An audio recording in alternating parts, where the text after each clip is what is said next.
Hi there, I'm a urologist and pelvic surgeon, and today we're going to talk about how to talk to your doctor about your prostate. So if you're new here, I am a urologist and I make content on things like bladder health, sexual health and much more. Make sure if you like this video, share it with your friends. So let's talk about the basics.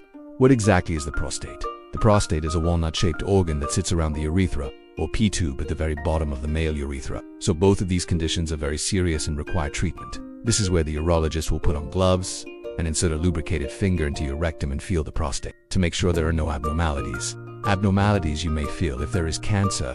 It may feel like a hard nodule on the prostate. However, keep in mind that sometimes an enlarged prostate can also feel abnormal on exam. And so knowing your prostate health and being able to communicate with your doctor about your prostate health is really important. This blood work is to check what's called the PSA, or prostate-specific antigen. PSA is a screening tool that we use to try to figure out, are you at risk for prostate cancer? And if you are, what is the level of risk? This isn't a perfect test, but it is a helpful screening tool. In men over 50 years old, if they have a PSA less than 1, that's considered normal.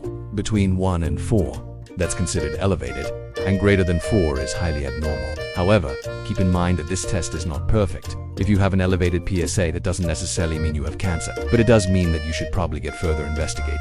Further investigations may include a biopsy of the prostate, and I've made a whole video on what to expect with a prostate biopsy, so make sure you check that out. It produces fluid that helps carry sperm into the ejaculate and makes up about 30% of the volume. This is a screening tool where we actually look at the anatomy of the prostate itself.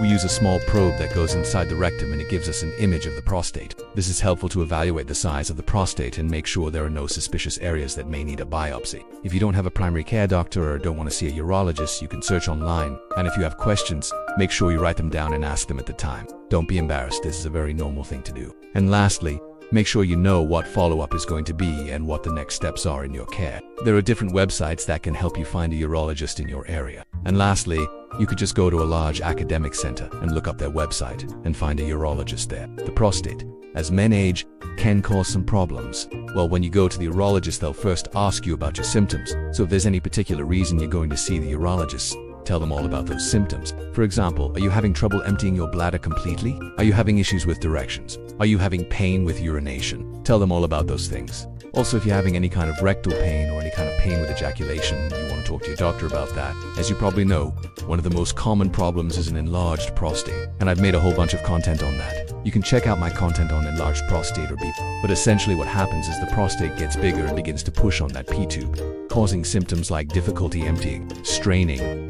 intermittency, having kind of like dribble after you urinate, and sometimes even pain with urination. Other problems that can occur with the prostate include prostatitis, which is inflammation of the prostate, and cancer. So how do you find a good urologist? Well, the easiest way is to ask your primary care doctor for a referral. So once you find a urologist, what should you expect at your visit? In addition, you're going to get what's called a digital rectal examination, or DRE. Lastly, your doctor may order some blood work. Lastly, your doctor may also do a test called the P-scan. So after your visit, your doctor should explain everything to you in detail. Alright, thank you so much for watching. Remember to take care of yourself because you're worth it.